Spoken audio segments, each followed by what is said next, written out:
I don't use a pick often.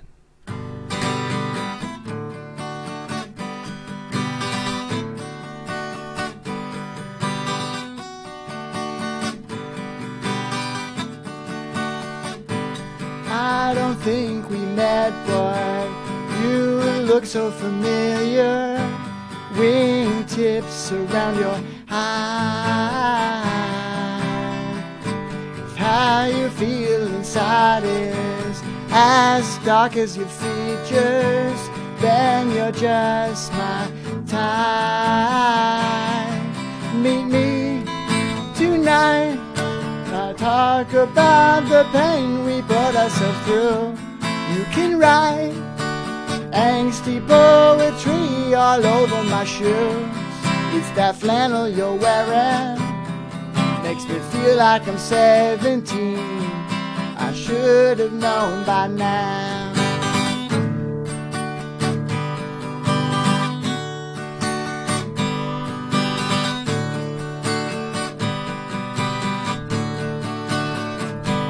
You don't show your teeth much, but I like your lipstick, and it likes me back. It's cute the way you get ready. You match with me 'cause I mean it, wearing gray and black.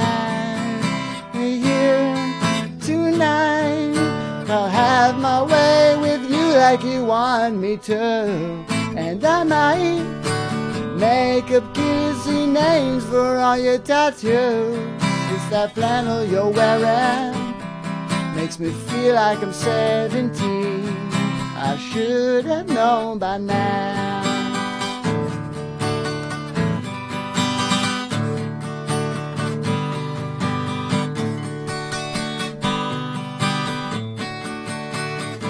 So many stupid things I've done, I plan on doing again. But maybe you can take me, putting me back together again. I'm not as cool as I pretend to be. I'm fooling everyone but me. And it also, I should have known wordplay and just the love of poetry and songwriting is where I always found that was my foothold. So you've always gravitated towards singing?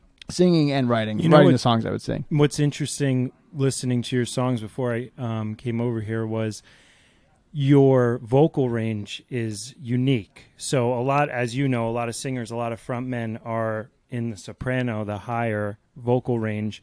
You're in the lower vocal range, but you've found your voice and you've made it this unique, amazing voice that it takes people their whole lives to find their voice. So how did you come about that, and what styles of music got you to find, hey, here's my range, here's how I'm going to crush it? Yeah, well, thank you, first and foremost. The backbone of that, believe it or not, I want to say it was taking everything in at once.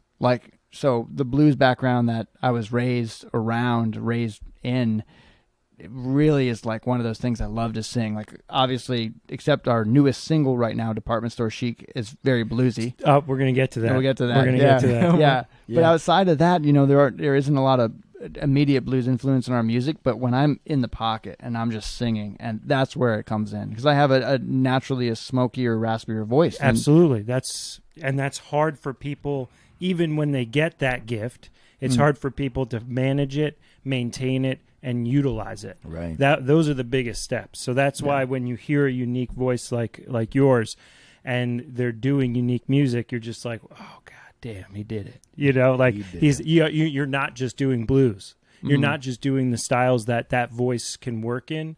You're using it for something totally different. Outside of singing, this may sound like a surprise, but I feel like a lot of people know this at this point. So I'm hypersensitive to diction and the way I use words, like you're saying, how you utilize your voice. And part of the reason why is because I grew up in a very guitar-heavy family, and you're expected to either sing or play guitar or both, do an amalgam of things, which retrospectively, looking back on all of it, it's all great, and I want to do all of it at an expert level. It's like, oh man, to be a jack of all trades is the best, I would say. And I have my own path that meandered, but I was primarily a rapper in high school. believe it or not. I don't believe it. And I was a slam poet and then a rapper. I almost opened for a Tribe Called Quest, or a Q-Tip from a Tribe Called Quest. Okay. I had an LP that came out in 2010, and it was something where I was finding my voice artistically and what would be most comfortable for me in terms of the kind of music I was making and the kind of messages I was putting out. I was, exploring. You can already see that you're lyric driven, and Yes. you're word driven. Like you talk to musicians, and okay, what's the first thing you really made a push into? Some people it's punk, metal, jazz, whatever. Oh, guitar, bass, drums. You immediately went to slam poetry, lyrics, rapping. That's a huge part of a lyrical and mental foundation. Breaking down syllables was always my favorite thing to do, and then after that, I would focus on poetry itself and more narrative-driven words and songs. And Who are you reading? I like Dylan Thomas a lot. Frost I loved, but my boy is Lines Written in Early Spring, Wordsworth. wow, yeah. So all of Wordsworth, just the early romantic of, I guess he's just kind of in the years of the romantic period. He's not really considered a romantic poet. He's an in-between, but it was his whole philosophy of man connecting back to nature in the grove that I reclined. Wow. Yeah. Yeah. Well, it's so funny. With poetry, I would focus more on writing it rather than reading it. I went to the undergraduate leg of the Iowa Writers Program. And whatever music and artist you were into, that was poetry. Yeah. So if you're listening to a ton of hip hop, a ton of rap, that's poetry in its best form. Yeah. It's to Yeah. a sick beat. Yeah, but I mean, definitely there's E. Cummings comes to mind. Oh, nice. Ginsberg. Oh, yeah. And people always thought, so my voice in college was very driven by like late nights and seeking the escape from loneliness and trying to understand how people tick. So everyone would call me the little Bukowski on campus. But to this day, I actually haven't read a full Charles Bukowski poem, believe it or not. Dude, you would love I will read his stuff. Bukowski's books. Yes, Read that's what his I've heard. books, man. They are hilarious. They're crazy. They're depressing. They're out of control. And when next time you're in Boston, I'm sure you'll end up there. I think they might have closed one of them, but there was two bars. They were same bar called Bukowski's. Oh, wow. And yeah, you walked in and it was just his poetry and murals of him everywhere. That sounds amazing. Yeah, it That was a sounds cool cool. bar. Yeah, but lyricists so once like the hip hop era, kind of, I don't want to say it was a phase, but it was something that manifested into something else. Definitely. And then It's Kurt part of your Cobain growth. came in. Yeah, I was a huge Nirvana and Kurt fan, just the way he can use the same word in several contexts in a short period of time, and I thought that was cool, and I took some pages from that book in terms of narrative-driven work of his. Elliott Smith is my biggest influence as a songwriter to this day, and he was, for a long time, that was the artist that would be like my Cheshire Cat. When someone's work permeates, long after they're gone, or they have messages with a certain kind of emotional IQ that takes on a life of its own, that's just something that's what I want people to get. Even though Ginkgo Balboa is very rooted in having fun, I still want people to be like, I was in some pain and you made me feel better. I want that. Yeah, I definitely got the vibe that this project is very fun. It's a very fun project. And aside from the new song, the department store girl, what is it? Chic, department store chic. Yeah. Sorry, department store chic. That the rest of the songs are not so guitar heavy. That you guys are going in a different direction, almost EDM. But here's what I wanted to say. After listening to it, is like it's the route you're taking, as in, okay, like the songs, the sounds, the music's progressive. It's forward thinking. It's a lot of electronic music, but they're still songs. It's still songs with stories and lyrics and melody. Yes. That's the cool part. That's why, this is why I'm going to listen to this, because how many EDM artists are there, especially out in LA? Right. It's just, that's a whole scene in itself, but it's different because these are songs, and it's like, like there's a story to this. You have a great line. I think it might be in Department Store Chic. Or I have to look up the songs. You have something about the mind. I'll find it. It was a great lyric. I really liked it. I liked it. Like a pertinent mind or a creative mind, something. It was a good lyric. I'll find it. Right We'll on. come back to it. Yeah, I mean, it's so funny to have the conversation with people where it's like we make really contemporary indie pop, but don't worry, we record analog. Like we do everything as much as we can, like real musicians. So I'm loving the Rhodes work. Okay. All the keys, Rhodes Yeah. work. I love those vibes. Gotta thank Ben Mossbaum, my band partner, for that. We co-founded the band together. I wish you were here, buddy. Yeah. You know. Yeah. But also, I watched the Tiny Desk audition. oh, great. Yeah, and 4-piece live. Is that how you guys usually do it, or do you do a strip down to 2 and the set's a little different? We're actually now up to 5. We try to use a Oh, live drummer for most of our sick. shows, if Very not all of cool. them. Awesome, man. We were Awesome. toying with the It's idea. going to bring double the energy, right? Yeah, right. Yeah. And we're in the process of, so we recently had a gig where we were playing the opening tailgate for USC football. You know, just great college football vibe, and we think that's one of the places where our music ultimately will excel. Oh, of like course, on the of college course. circuit. Yeah.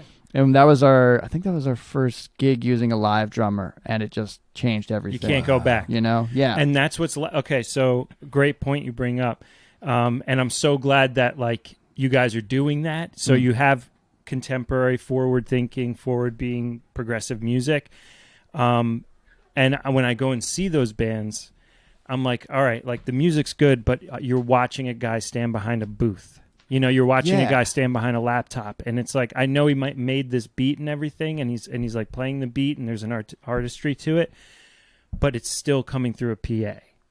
Yeah, exactly. And it's still compressed and middled and mid, and so I went and saw Run the Jewels, right? Phenomenal. I saw them too. No, nice. I saw them open for Rage, right? So they playing at the Garden. We saw them at MSG. It was sick. Oh yeah. My biggest complaint was I was like, Run the Jewels would have like double the energy if they just had a fucking live drummer. Mm-hmm. Like play the loops, but have a live drummer. And you hit the nail on the head. Like once you cross that threshold, your music with live drums is going to be sick. You know, I'm glad you said that because LP was a huge influence of mine, you know, from Run the Jewels. Mm-hmm. Just his album, I'll Sleep When You're Dead, absolute space opera masterpiece. I'd love to send this to him and let him know that. I met him briefly when I saw them play years ago, but didn't articulate that. And to have that sort of artistry with all the nuances. See, that's the thing that you trade off. If you have a live drummer, you might not get all the little synth bells and whistles that you want. Correct. Or unless you have endless capital to do it, you're not going to have all those sounds. And so that was where we were like, can we have a guy with a very expensive drum-ish system that doesn't just look like the dude pressing play in a laptop? Or do we have a live drummer? And we used to rehearse. We went through a whole bunch of drummers over a year and a half ago where we were trying out a lot of things. And I was like, let's just do this in a way where we don't sound like a mediocre rock band. Because, you know, we're not a rock band at all anyway. Not really. So, you know, like if you want to put us... so we can't have a drummer who doesn't know the nuances. And we have Nick Caprino now, and his brother Tony is our bass player. They're fantastic. And the fact that they're siblings and they're able to connect musically, have their own little way of communicating is everything. So it's weird, the sibling power. Yeah. It's so weird. Yeah, it's like I used to jam with my brothers, but we never, you know, my dad used to want us to do the Hanson thing. And if we did that, maybe, you know, I'd be sitting up here, but a lot more washed up. Right. No disrespect to them. They're great, but, you know, getting famous that young. But yeah, anyway, so it's great to have that. And I want to pedal back to what you were saying before about the lead singer thing. I mean, Lane Staley, I had a big romance with the grunge era. And I really thought he was my guy because he was more bluesy in the way he was saying his timbre, True. you know? Good call. So everything from him to Galaxy 500. Oh my gosh, really? Oh man. And they're a Boston band, Yeah, right? yeah. Like, oh man, so just absolutely love them. And it's weird where the influences come in because it could be something that's clearly a musical influence or something that's more like the way they use their words or their energy. There's a certain lethargy almost to Galaxy 500, but it's beautiful and it's intimate and cozy. So yeah. The lyric from I Don't Know Your Dog. which do you want me creeping around your apartment is very fun. I like that lyric a lot. And then it just boils down to also you just saying, and I don't know your dog. Yeah. It's so funny. Dude, that is fun. That's just fun. I was fighting the word creeping for so long. It's such a that is such a powerful choice too, because it's a word now that's a little more comedic. It's a little more. It might take away like the serious tones from the song, but I'm telling you, it fit. That. Like it. What other words were you trying to go through? Right. I think it was. It maybe been like a totally different line that just communicated the same notion. But yeah, it's funny. Like you said, it's almost more comedic because the tone of it is like, do you really want me to be like, come on, we did this before. Well, yeah, all the lyrics of the song are very conversational. Right. That's the whole thing. Good. It's very simple. That's why I think a lot of people are going and do connect with it, because it's a conversational lyric in the sense of saying, it almost sounds like a text message when it starts, right? Like, have you replaced me with other dudes? I'm just teasing. Yeah, exactly. So that's like, I picture a text. I picture a guy texting a girl and joking with her when I'm listening to the start of the song. So it's totally conveyed. And that's when you're in that arena, when you set up that world of that image of someone having a conversation and the tone of it with a girl, you can say words like creeping. Yeah. And that gave me the vibe that I'm like, this band's fun. Like, these guys are having fun. The songs are fun. It's a great tone. It's a great feel. We try to use the color palette that brings out those emotions as well. Like, if you see the artwork from our 2020 EP, just like the shirt, oranges and light blues, and there's a little bit more teal on the shirt because it's like a psychedelic vibe there. But yeah, if that's evidently clear, then we're doing something right. Yeah, I think so.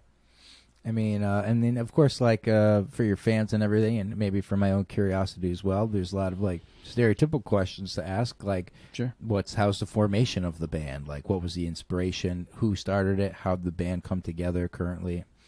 Stuff like that. So I moved to, we're a Los Angeles-based band, which our fans know, but it's something always to keep in mind to go along with our fun vibe when I'm first telling people about us. So I moved to LA in 2017, and at the time I was doing more of a singer-songwriter thing, solo. I was working on my new record that came out in 2020, Misspent Youth, and just writing that and recording it, and kind of like a crisis, really, artistically, of like, where do I want to be, what do I want to do? And I was in the process of moving to LA when Chris Cornell died, and I was like, oh wow, maybe I shouldn't do this. Maybe it's time to look at something else other than music and just bite the bullet on a pseudo-conventional lifestyle, but through the lens that was comfortable for me and a way that was still fun and unconventional. But I just felt called to do it, and it didn't take long after moving to LA and getting my feet wet that I met Ben Mossbaum, who is the co-founder of Ginkgo-Balboa beside myself, and we connected over a love for math rock. Ooh. Slint is one of our, What do you think of polyphenia? Proliferia. No. They're one of Polyphenia? I know which band you're talking about. It's the band with the mathcore P? metal. It's a metal band, and it's mathcore. And Yeah, it's we'll really, listen to them later. Yeah, they're cool. wild. Yeah, they're So unbelievable. you guys, how did you meet though? Like, how did you end up? Were you guys both in a music scene? Were you both going to clubs? Were you in bands separately? Friend's house? We were. It was an event-based job that we both had, and we were like roadies. So we would basically travel for this music festival company, and at first it was just like a gig that we were trying out, and yeah, we just met and had. It was a bigger group, and I went there with one of my best friends, and we struck a chord with the really cool ragtag group of people who were there all for the first time. But Ben and myself just connected over music, drink, smoke a little, hang out, and next thing you know, we're talking. I'm sharing my favorite shoegaze records, like Catherine Wheel's Ferment. I'm like, you need to listen to this album, and he's like, here's my favorite stuff, So it didn't take long for us to have a rapport, and then he just became one of my best friends. And Nice. And we would jam and stuff for the next year or so, but it took I would say like a year and a half for us to really decide to embark on a journey together. And he makes most of the music. So he would have these 3.5-minute songs or prototypes of would-be songs, and I would just do vocal trills over them and create some placeholder lyrics, and we would get to a good place like almost right away. And that was when summer 2019 was when we were both in agreement, let's actually do this thing.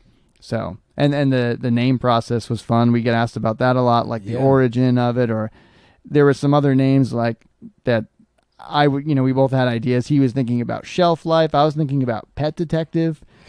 And another one was Hoi Polloi, which I don't want to get hate mail for I don't know the origin of the term, but it's 2 words, HOI, and then the other one, second word is POLLOI.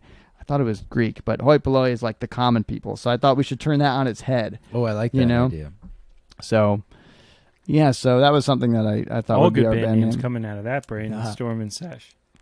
So, Ginkgo Balboa was his baby, and Balboa Boulevard is one of the major thoroughfares north to south in the San Fernando Valley, which is where we both lived at the time. Oh, wow. In the Los Angeles area. So that made it perfect. And I mean, to be honest, there was a little bit of like a Tame Impala idea. Like, this is a fun band name, not only to listen to, of course, but to say. And like on a festival lineup, like Ginkgo Balboa just rolls off the tongue. It does, yeah. So, so that was the idea with that. Sweet. Yeah. And Rocky, duh. But Rocky. Yeah, that was my first. I was like, oh, hell yeah. These guys are Rocky guys. Or like, it's Ginkgo biloba, like, how it's good for your memory. Like, if you haven't heard good music in a while, better jog your memory. That's what Ginkgo Balboa does. No, yeah. Now, out of all the gigs you've played, do you have like a favorite venue or show or a fan base in that area? Like, what's your experience like playing so far? Like, what venues and how do you feel about them? That's a great question. So we're still in the infancy of what we want to accomplish, but so far, Highland Park Bowl in Highland Park, which is close to, it's part of Los Angeles, but it has its own vibe. That was really, really fun, and just, it felt like our people, like a good indie, eclectic mix of folks. And I could tell you, like, dream venues, we could talk about that all night. I mean, there's a lot in LA, but Bowery Electric and Lower East Side in New York would be like the, bread and butter would be perfect. So, we're working on it, and having a pilgrimage back to the East Coast is definitely in the works. But yeah, every single gig you learn something new about yourself and about your bandmates and about your fan base and how everything connects and coalesces. And so, where was the last gig? The last gig was at Bar Lubish in West Hollywood. Wow. How'd it go? It was good. It was an intimate room.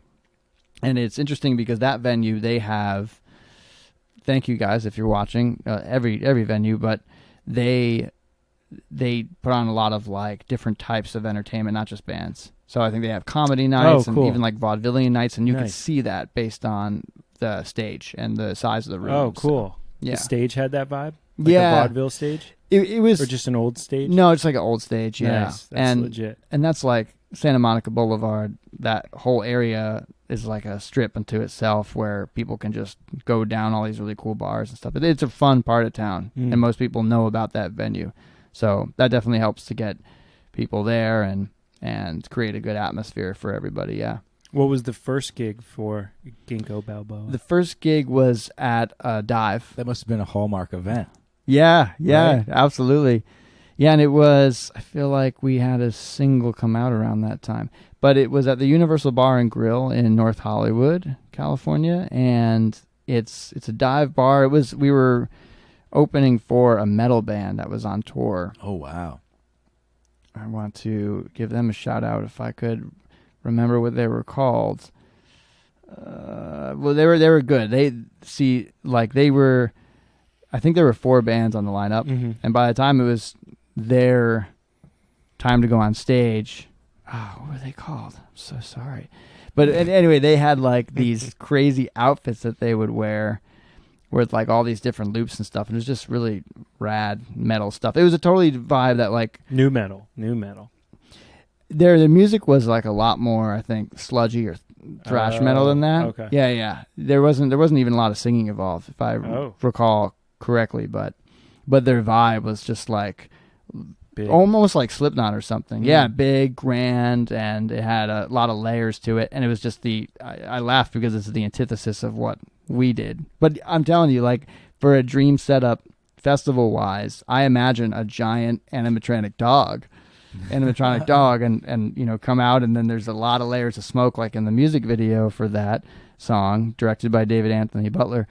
And I'm on this, you know, dog, this robotic dog that comes out, you know, something Ariana Grande would do or something, and just a lot of like theatrics. But of course, we keep our fun core. We don't take ourselves too seriously. Yes, you know? yes, So. and that would be very true if a huge animatronic Very dog wild, came out. Yeah, that'd be sick. I clearly know this dog. You know, Right, but, yeah. So Sweet. I mean, I have your channel pulled up here on my phone. I am more than happy to pull up the song so people can hear it live on this show, and we can maybe even comment on it a little bit. that'd be great. Is there a show you want to, or a music that you want to hear that comes to mind? Yeah, I want to hear the new song, because when I listened to the tracks, there was one thing I was missing. I was like, I want a ripping guitar solo. You know, I want like just a little bit more guitar, and that's just becoming as a guitar player. Right. And then I didn't listen to this Department Store Chic yet, and then I was like, oh, okay, they fucking Is that what we're putting on right nailed now? it out of the park. Let's do yeah, it. I like this song. And shout out real quick to Christopher Kiesling, our guitar player, who we try to give him space on. So live, like some of these songs are totally different live, of course, you know how it goes. Oh, yeah. And we want to give space to everyone for them to solo and really wail. Department Store is one of those songs where the guitars, because Ben plays usually guitar on that as well, and they both get a solo, and then I get to do some of my vocal stuff. So Which is awesome. So everybody's happy on that one. Want to dive into it? Let's see what we do got. it.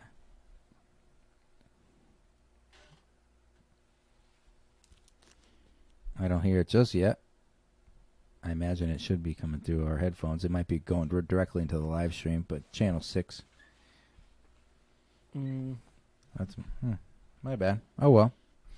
Maybe these guys will be able to hear it in the live stream, but otherwise we'll just have to talk about it because we have we don't hear it on our end here. I can give it a shot. Do you have your iPhone cable? Yeah, give it a go.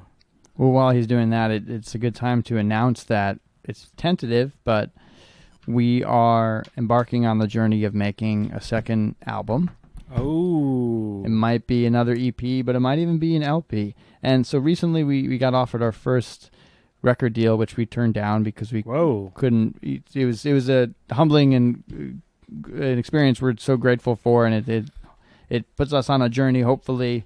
So turning it down was very difficult, but we just couldn't negotiate the way we wanted to on things. But it really lit a fire under us to embark on the journey for record 2. That's really wild. So, and we're in a single bass culture now. So to have, music people who live and breathe it, if you're anything like me, you listen to an LP from top to bottom, and you want to create a relationship with that whole record, right? And you know what makes an opening track versus a closing song. And so, we want to create that experience for people. Right, where it's, now we all know it's very single-driven. Yeah. So it's like, they'll release an album with 6 to 8 songs. One song's the hit, and the rest are just there. We'd like to think we don't make filler. No, you're trying to make the album an experience. Yeah. Interesting. Yeah, let's see if we can get it pulled up here. Otherwise, I've got some more questions for you. Oh, there it is. So that's the song we did with... whoops. Yep, hold on. It just pulled up the wrong one. But while that's there, quick shout out to the lovely Issa. We did that song with her. She's amazing. Hell yeah. I'll tag her later. You can check out her stuff. Ooh, what is this going on right now? Very kind of sultry. So, you listen to the first bunch of songs on their YouTube, and that's why I was like, man, it's just a guitar. And then it hits, and I'm like, oh, they fucking did it. Yeah, Derek taught guitar lessons for a long time. He had a lot of great students, so he could really appreciate the nuance of guitar playing, as I'm sure a lot of your fans can as well. They like the mix, how it's not too much of one thing, sound-wise. This whole vibe is California. This whole song reminds me of California. Wow. I got a hat trick, baby, so let's have some fun. Yeah, I like the way the lyrics are all stringed together like that. You know, the inspiration for this was the Target department store on Sepulveda Boulevard in Van Nuys, California. I just wanted to create a fun way to say, you know, you don't, you know, flirting with someone, like, you don't have to go to Zara. You know, you don't have to go. Yeah. And just kind of like owning that middle class milieu, you know? I got it. So That's you. I think, yeah, exactly. Yeah, That's is that what you? that's, oh, you mean me singing literally? Well, no, it's Well, like you, the middle class milieu. Ah. Is that you? Yeah, you know, maybe that's for them to decide. You know, listening to this, man, this has a very Gorillaz vibe. Your melody and just your delivery in this specific song reminds me a lot, has that very good vibe. Man, we've definitely gotten that before, and Tony in particular, our bass player. Just this song. Oh, okay. Just this song. Just similar in the delivery and the constructed melody over it. Yeah. Oh, cool. Yeah. I've been told that I sing like Damien sometimes, yeah. And I'd love to cover one of their songs, but it would be difficult to pick one. They're so eclectic and unique. Well, so are you guys. Yeah, thank you.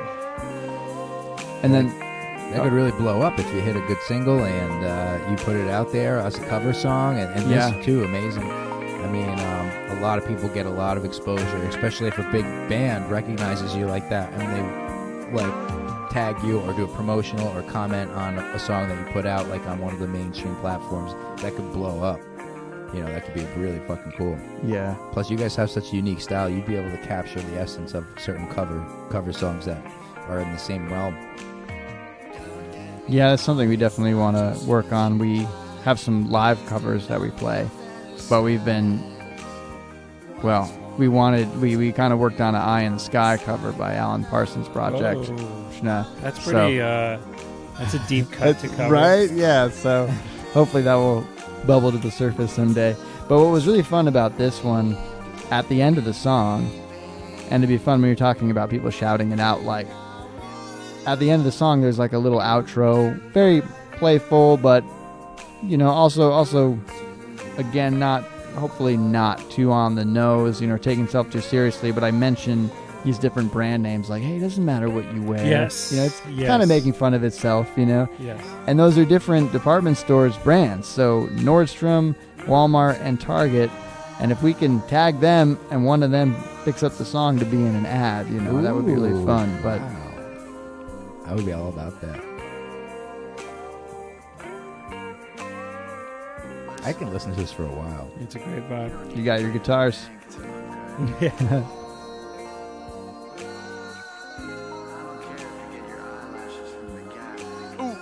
I don't care if you get your eyelashes from the Gap.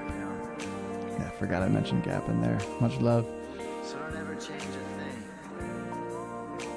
I see you in that wild view. Good vibe. Brass plum. No boundaries. There's that poetry coming out. Great keys part. It almost does have that slam poetry vibe, you know? Like that really mellow, like kind of poetic delivery as far as like spoken word it goes, I feel like. Yeah, it's fun to dust that off because I came out with a poetry book in 2016 and I would go to bars and parks in New York and perform that, and I was like, man, it would be nice to bring that in. And then, you know, with the hip-hop stuff, we have a song called Jackie McMullen where, I don't know if you had a chance to listen to that one, but there's a bridge that's, you know, almost like a hip-hop bridge. Yeah, oh, there it is right there if we want to play that one next. Cool, I do. man. I do. That's named... Watch this. I don't know if you guys were ESPN, like, Pardon the Interruption or Around the Horn fans. Jackie McMullen she's retired now, but a reporter on Around the Horn. Okay. We named the song after her, and recently she actually reached out to us and said she heard the song and she loves it. And I was like, That's cool. it took a few months, but it was like a year. Every song I've written about women I love has been terrible, so they say, please stop contacting me. Well, I'm going to send Jackie a shirt. You're amazing. Thank you so much.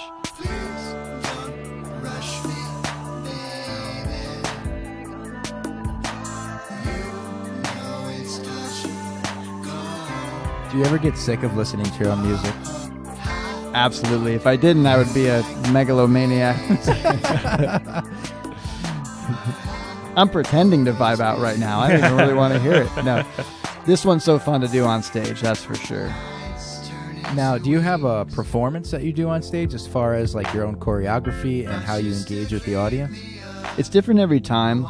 Even though I did take tap, jazz, and ballet as a kid, I wouldn't necessarily call myself a good dancer. Okay. But I like to call myself a good communicator. So I know how to read like the body language and feed into what the other people in the band are doing. I want to make sure they know, a la Mick Jagger, that I'm leaning into my Keith. I'm making my guitar player feel like he can do his thing. Right. Making sure the bass player, there's always a roll call. There's always a shout out to the other bands on the bill, and due diligence. So that comes in. But as for my grooving, there's a lot of little movements and fun ways to make each experience a little bit different from the next. Good. Keep the audience engaged, right? Yeah. So they can kind of vibe with you and the music at the same time. Yeah, I think I heard Flea from the Red Hot Chili Peppers in an interview once say that he never looks directly at someone for too long. His eyes always go to the back because you can see someone's expression on their face and misread it as geared toward you. But I lean into that because in the rap days, I would get all sorts of YouTube comments, people telling me to jump off a bridge. So I don't mind. And at one of the gigs, I specifically asked if everyone's having a good time, and someone looked right at me and shook his head. And I was like, keep it moving, Can't let that get to you. So. Yeah, for sure. That's just motivation. Yeah.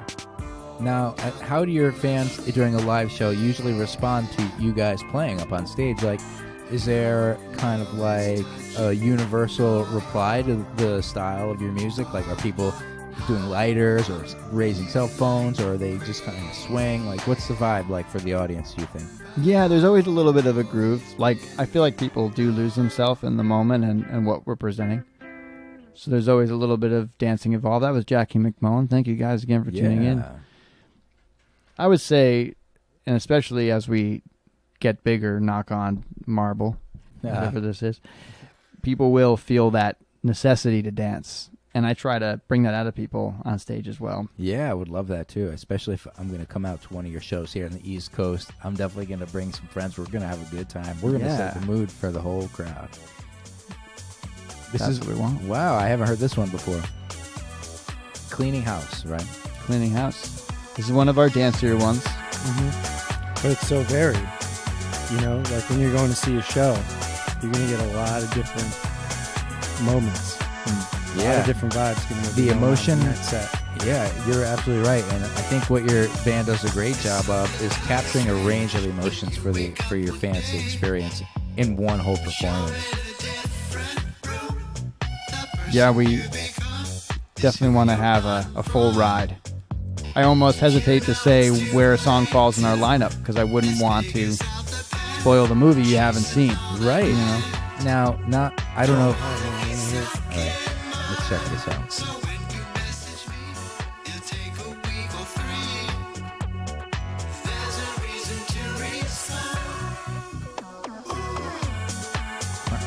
I wouldn't say that's a slap bass, but it's getting there a little bit. Mm-hmm. Guitars are buried and the synth, a little bit of everything.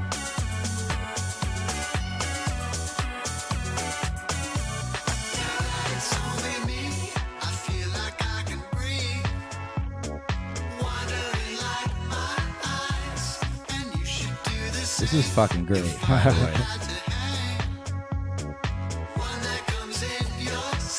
So this is good. This is very good. This is something you have a lot more harmonies on this one compared to the other two you showed me, which I'm really loving.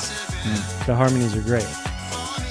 That's what creates. That's the nucleus of the ginkgo-balboa sound is our two voices together. Like that's Ben right there.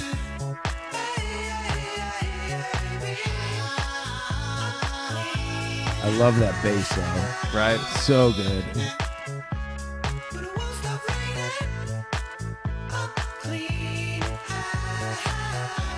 This is the one So I came up with the bare bones vocal melody of this one, or I'm sorry, the chords on piano.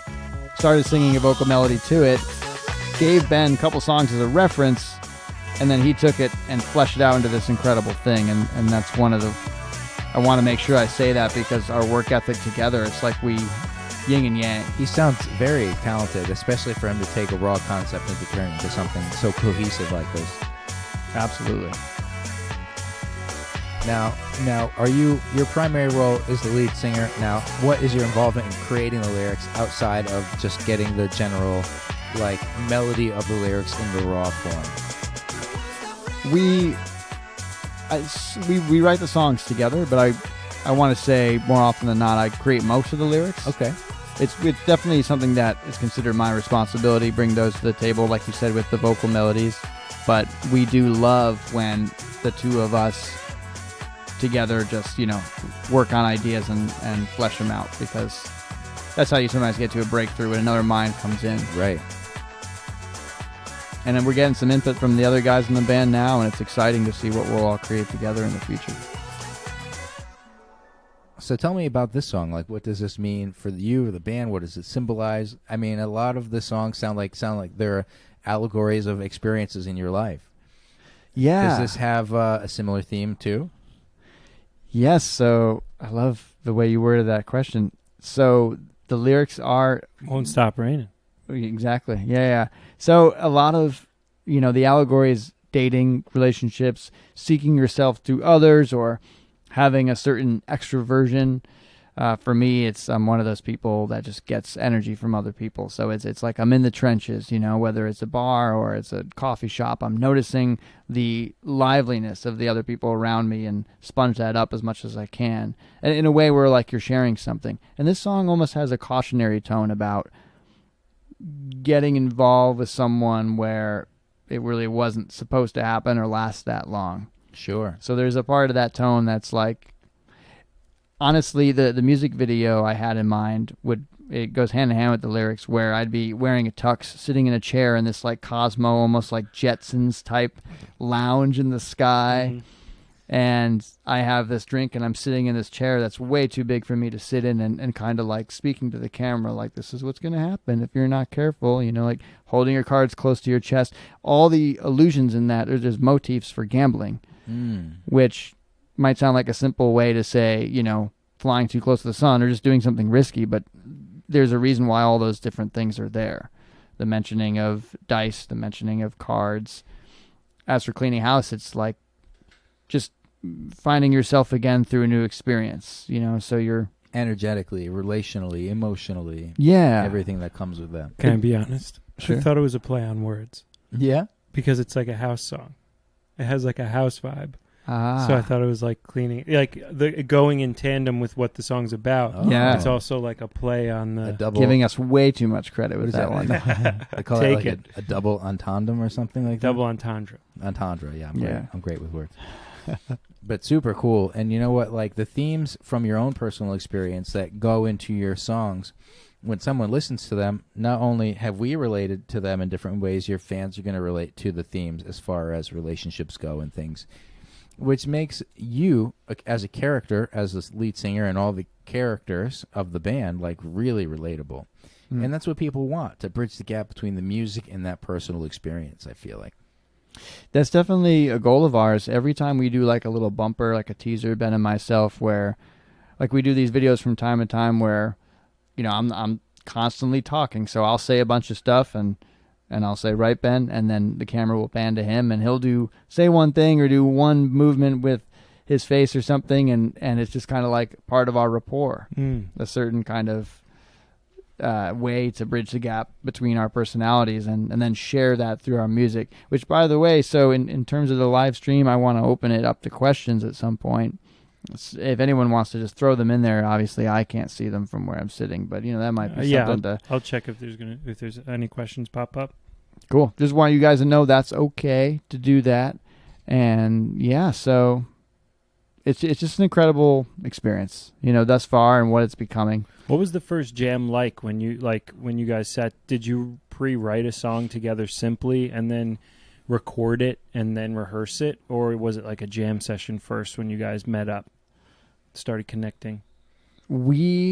I feel like for each part of the process, it was a different song. So the very first song that we called a Ginkgo Balboa song, if I'm not mistaken, is Pickup Lines, which was another one where I like created the chord structure at home and the vocal melody. Actually, it was a really moving moment recently. I was writing that song, Pickup Lines, from our 2020 EP, self-titled EP, which is so much fun to play live. I was writing that while I was at a venue I ended up playing at later. So if that makes sense, when at the LA Memorial Coliseum, we played a gig outside of there recently, but 4 years prior, I was writing the song while I was actually at that same place. And now the band is playing that song, you know. Oh my It's gosh. just That's so weird. Really, really honored that to have that happen. But so that was the first one where I think I brought the exoskeleton of that to him, to Ben Mossbaum, and said, let's turn this into something. And then The Other Day was the first single we ever came out with. So that was the first one where I sat down and I said, okay, I got to work on this and write it from top to bottom and develop what our sound will be, you know, lyrically and our whole vibe.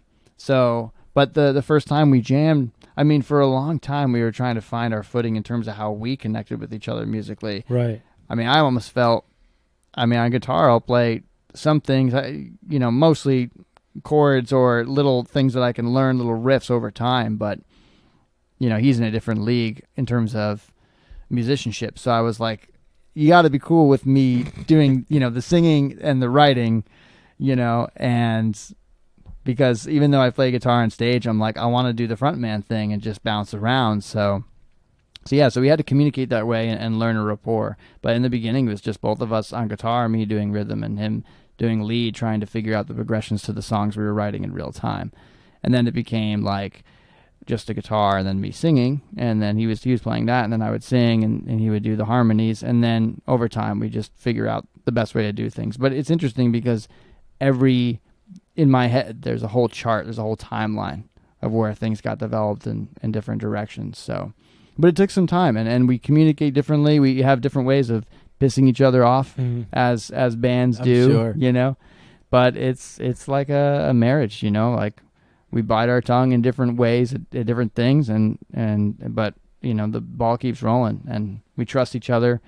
So, you know, this machine is well oiled at this point. The ginkgo-balboa machine. Yeah. How often you try to write? Do you set time aside every day, like a specific time to write and work on new material, or no, you not chase often it? enough. Okay. Yeah. It has to be one of those, I run out of the shower type, you write it down right now. It's usually something like that, yeah. But we have always a few singles that we're ahead of. Like we're ahead, you know, a few songs, always some on the back burner. So writing and not talking about it. So there's always something that's being worked on as we're preparing for the next one, which is like 6 songs down the pike. So I would say not nearly enough. Definitely not enough. But I'm at the point now where it used to be where inspiration hitting was the only way to like really enjoy the experience. You know, sitting down and saying, I have to write now, obviously it doesn't sound like a way to do things poetically, even though it does work. For me, I can sit down, especially with an instrumental, I'll be like, okay, well, I have to work on this chorus tonight, or I have to work on this verse. I could do that. It just takes a little bit more elbow grease, you know? Yep. So, but sometimes we have to. And I want to do the thing where we get the cabin in the woods and record write an entire LP and record it in, you know, Beatles style and, you know, reinvent ourselves every record. That would be a dream come true. So when there's a fire underneath us, we do that. I mean, one of our recent gigs was a 3-hour-long set. 2.5 hours with a couple of breaks and an MC that was running the show. But yeah, it was on the bill 3 hours, and really proud of all of us for being able to play through our songs for that long. All original? I mean, you had some covers. Yeah, we had 4 covers. What were they? We played Walking on a Dream by Empire of the Sun, Here Comes Your Man by Pixies. All right. And we did A Girl Like You by Edwyn Collins. Very nice. And then All-time favorite. And then Your Love by The Outfield. Ah. What song do you feel like the crowd responded to the most of your original stuff? Like, did you feel like a certain song or moment in the set it took a turn? Yeah, Cleaning House is one that people like. 'Cause it's really easy to dance to. Yeah. And so, and I like to get the crowd involved because there's the fast clapping. I think it's double time, like, you know, or eighth notes at least in the beginning of the song. And I'll bring that into play and kind of tease people into, like, you know, you got to get involved, that whole deal. That one, The Other Day, which is, you know, when we reached 10K views on the music video for that, that was a big goal of ours to help get that song out there, and we still think it's going to grow. So that's a big one on stage. And then Jackie McMullen, I would say. You know, those three. But Department Store is going to get there too. In terms of studio recording, I feel like The Other Day is probably the one that people know the most, but IDK Your Dog is probably the one that's been in the most playlists. And we've had incredible people this whole journey. Johnny Yono, he's the guy who has mixed and mastered a lot of our songs, and he was mastering Moby's new album at the same time as working on our EP. Oh, awesome. So that was a cool connection. Yeah. And so it's always a meeting of the minds, you know. We're having new people in our arsenal, you know, and their skills. So Cool, man. something we're grateful for. Definitely. Now, where do you, like, so as far as the trajectory of the band goes, like, where do you see yourself in a year, 5 years, 10 years from now? Like, how do you envision it? What's your perfect world scenario? And then what do you think is going to happen, like, practically? Oh, wow, this is good. So a year from now, definitely on a festival circuit. Yeah. Won't name any names because there's so many out there, and there's ones that we haven't even heard of before that might be responding to giving us a shot. And a great environment. So festival circuit 1 year, 5 year. By that point, I mean, I think all of us agree that touring is the biggest joy. Like, playing live is the best way at this point for us to share our music with our fans and have that new experience over and over again. It's different every time. So ideally just making a full living from being on the road and having a little apartment to come back to. Yeah. And maybe I'm setting the bar too low. I don't know, you know, but we're going to go as far as we absolutely can. And 10 years would be like, if I buy a house with music money, you know, so Wow. it'd be perfect. What a dream. That's a dream right there. Yeah. What do you want the most from the next album? What do you want from it? Do you want it to just get out there and people to have fun and experience it? Do you want a message to be brought with it? Maybe not. You know, what are your personal expectations for the next one?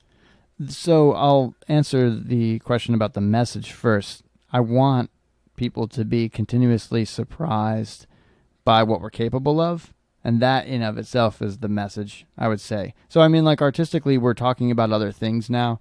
We're not just talking about, you know, parties or dating. We want to also talk about great pain, and we want to have more, I would say, melancholy emotions or things that would normally be private and put them in the form of a song. So we do want to spread our wings in that way, and I think that will come out through the music.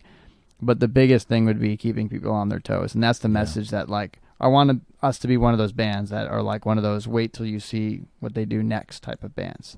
And so, like, reinventing ourselves every record. That's why I like to say that. But the other thing would be Your personal artistic good expectations on the album. What are you getting out of it? Yeah. Are you pushing yourself into a different direction? Are you staying in a safe zone and still playing in this arena of music that you guys are starting to meld and bring together? I think it would be the growth. I think it would be, just kind of along with the message, we are expanding in a way that challenges who we are and what we represent and what we're capable of, and then also, you know, just keeps people on their toes. I think, I mean, there's two ways to go about it. I don't want to rush the process of creating another album, although I think we're ready. And it's just something that, you know, we have to be ready for, and it has to be done in real time. So, like, if we have a label backing us and they say make 2 albums in 3 years or whatever, like, that's great, because then we know, you know, we have the backing, and we're not just forcing ourselves to release something I mean, I guess we would be forcing ourselves to release something, but I mean, Yeah, it would but- be with a larger scope. Yeah, Wouldn't feel forced, I'm sure. it wouldn't. No, and that's another testament to that we're professionals and we know what we're capable of. So I think for me personally, I would want this to push the envelope, but really what I want is exposure at the next level. So if we have fans who are like, oh, I was introduced to them in this second EP of songs, then I had to backpedal, that would be cool. And it's crazy because if you listen to our EP from the first song to the last, in my opinion, the first song on our EP, Gut Reactions, is the one that least sounds like us. Interesting. I thought it was a good song to open with, but if you're looking at the catalog, and the other guys might disagree, but I feel like it's the one that, to me, sounds like an ideal opening song on an album, but it doesn't sound the most ginkgo-balboa. But it's still us, of course. Sure. You know, One facet. one facet, exactly. Very cool, man. Thanks, brother. They're on the fast track to do some great, unbelievable things, you know? What's a style of music or a project that you would love to work on that's not in this wheelhouse, that's not similar? Would you ever do a jazz album or a personal blues album? What else would you like to explore?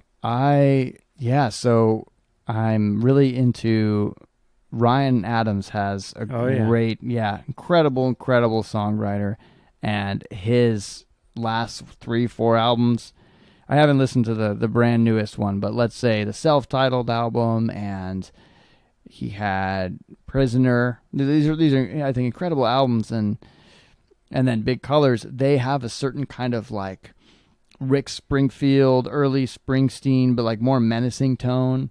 You know? sad. Yeah. You. Heartbreaker is one of those. Oh, man. And if you discover that album at the right time in your life, you're like, that hits, man. So in a really special way. But yeah, so I want to do an album that has that crunchy guitar from top to bottom, I would say.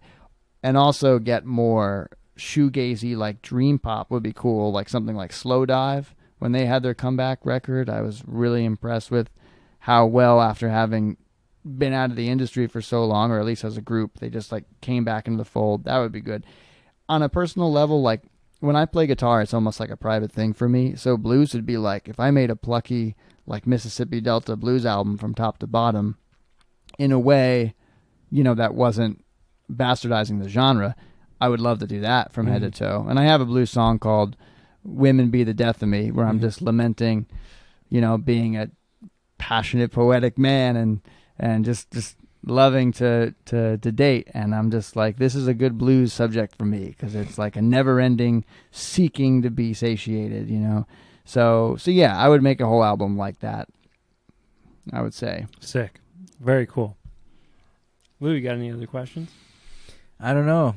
I mean, most of my questions are about all of our history together and everything. So lay into everything that we've been through. And would you say that your like familial influence has influenced like your genre or style of the music so far? Like, maybe as far as lyric writing goes and things like that. Not to get into too much details, but we all know that you come from that rich family dynamic. Yeah, my father, Bruce Bednarsky, very, as everyone who's listening knows, very jazz-oriented person, locally famous. I kind of grew up from I would say a small town, like showbiz family, a New York City suburb on the fringe of the Metro North New Haven line, and the train line, which goes in and out of Manhattan, for those who don't know. And so basically a well-connected father in music that was in jazz and blues and the genres that, we don't encapsulate the same way. But he did make an album. He made an EP that was very like 80s pop actually at that time. And it has, to me, when I listen to it, I get chills because I just think it's brilliant songwriting, but these really accessible pop songs, like 3.5-minute pop songs, and I'll show it to you guys later. I mean, It's available. It's called A Time to Remember, and it's available wherever you get your music. But I remember being a child, driving around with my family and hearing those songs for what must have been one of the first times, 4 or 5 years old. And I remember, I swear to you, like feeling like those were good songs, like, oh, these are great pop songs. And I remember thinking I could write pop songs, and I could write a good song. I know how to write a hook. And I was thinking that way back in the day, and visiting my family in 2018, many years later, I discovered a cassette of it, was blown away, and said, Dad, you got to give me clearance to release these to the internet because these Nice, are just man. great songs. You think you could cover any of them? And that's where I was going with sorry. that. I'm Yeah. sorry. No. So now I'm like singing them and kind of like going through the idea of what if we ginkgo-fied them, you know? Yeah, ginkgo-fi. And did a cover. And when I mentioned that to my father, he's blown away by that idea. But they're just, I'm going to bring that Then up to have the him guys. do a guest solo. That would be so Oh, dope. dude. Yeah. So yeah, man. So it's there. It's just there in like unorthodox ways, that influence. But you know, this is a dream come true. Like everything that we're doing that has that 80s flex sound and new wave and synthwave and all those things were genres for so long I would listen to and be a big fan of, you know, everything from Phil Collins to Tears for Fears, you know, just that whole era. Oh, And, yeah. you Tears know, for Fears? That's a good one. yeah, so all that stuff. And we were growing up in a time where there's I Love the 80s, you know, the VH1 show, and I was like, all that nostalgia. It was before it was like a hipster thing and it came back, you know. It was like I was taking mental notes of that sound and that style and how cool it was. And then it came back in a big way, and now we're like maybe in the tail end of that era, but we're still personally like at Ginkgo Balboa collectively we're able to capitalize on it. So That's super cool, man. I'm all about it. I love to see you guys like meeting up and catching up and reuniting too. It's really cool to have a buddy come into town that you haven't Yeah. seen. When was the last time you guys saw each other? 3 years ago. 3 years? Oh, that long. and it was Yeah, it's been a September while. as well, September So 2019. did you even see the studio built? No, we were talking Like, about yeah, it of at course, the time. sending pictures and stuff, but like you haven't We drove been here yet. No, exactly. But Oh, welcome, dude. Thank you so much. And at the time, like I remember I was like, can I see it? I don't remember why it didn't happen, but I saw the pictures as we were like driving by it, and it was Yeah. like something that has to happen. So yeah. I think last time Mike was in town, the studio was still under construction. Right. That's It- what. Yeah, it was 3 so years it ago. was like we were just getting our legs, and maybe that's why, you know, we waited for this serendipitous moment. Yeah, it was worth the wait. So you're going back to Cali, Mm-hmm. and then are you guys? You said you might try to conquer the East Coast. Like that's the next step is playing shows over here. Yeah. You know, and getting the coasts on your side Yeah, we have because no one cares about the middle. No, I'm just kidding. Ben is I'm from kidding. Indianapolis. Yeah, I'm joking. There you I'm go, joking. There you go. Yeah.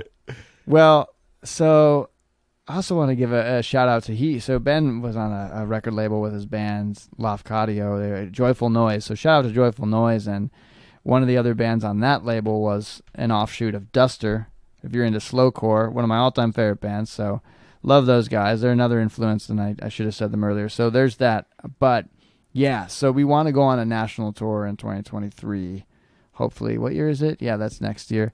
And so Well, Lou and I will be at as many East Coast shows as we Yeah, can. we'll make it up, definitely, for sure. yeah, definitely some hometown shows in the future. And we're talking the whole tri-state from top to bottom. And I want there to be good pizza at these venues I'll that be I in play at. California in November. I'll be in Palm Springs though. Well, that's not too far. No, Good hour and a half, 2 hour drive. dude, depending I'll on the be there traffic. for like a week. So if you got a gig Sweet. in that week, Yeah. We we'll have some new shows to announce to everyone real soon. And of course the recording, we might even have some new management for you guys that will be running the show and helping us with social media very soon. So everybody stay tuned. what are the upcoming things that you would want to promote? Like, let us know where we can find your music and what to look forward to as I run this next hot track. I'm going to play The Other Day. How about that? Okay. Is that cool? Yeah. So everyone can find our music by going to your search bar. Yeah, there it is. That bass line Yep. is everything. Yep. And the cha-cha that I say there was like me just fucking around in the studio. And we were like, Ben was like, no, we're Yeah. keeping that. Oh yeah, it sets the whole You know? tone. So You needed a little pepper. yeah, there you go. The music video for this song, which did really well, directed by Adam Gotzens. If you're watching, Adam, or listening, great job, and we love he's an East Coast cat, and he's got a great eye for aesthetics. So yeah, ginkgo-balboa.com. where you can find our work, wherever you get your music. Is that all iTunes, Google Music, Spotify? Yeah, iTunes, Amazon, Spotify is the one where we get the most hits, so we recommend that one if you use all of them. YouTube Music, Tidal, and what even helps us. How's Tidal doing? Haven't checked on it in a while. Yeah, they made the change, huh? There's not like Yeah. an exclusive thing anymore where I like don't think so. only yeah. It's something, this whole streaming culture. But guys, if you can also if you wanna do some creeping, take it back to that. Google us. Google GINKGO Balboa. I'm always peeking because I just talk too loudly. No. Yeah, just ginkgo-balboa, and then when the search says, "Did you mean ginkgo biloba?" you say no. You click ginkgo-balboa. We need more of that, and we gotta change our meta tags. We need more of that search engine love. But yeah, ginkgo-balboa.com. So And where are you at right now? right now I'm at the Royal Fox Studios, located in downtown Shelton, Connecticut. That's right. Where we specialize in podcast production. So you guys are graced with our lovely guest here, the lead singer of ginkgo-balboa, Mike Bednarsky. Can we show our lovely host here? Yeah, I'll pin it over. Yeah. Perfect. What would you say to any of your fans who tuned in or who are just starting to get into your music right now? Yeah, we're here at Royal Fox, so no problem. We got Mike Bednarsky here at ginkgo-balboa. We're one of my favorite people of all time, and one of our favorite guests at the studio. So, rocking the ginkgo-balboa shirt right now. Beautiful. $20 a pop for those. Thank you so much, Lou. You are also one of my favorite people, and I'm so Yeah. honored to be here. What I would say to any fans tuning in, thank you. Thank you for your undying love and support and fandom. And then for people who are prospective fans, we welcome you to the family. Please join us. The fire is always burning, and we're a safe space, so come kick it. Are there any questions there? All right. So, yeah, that's it. I mean, We must love you answer all the guys. questions because we had a lot to say. Real in-depth stuff, existential. Yeah, perfect. Thank you, guys.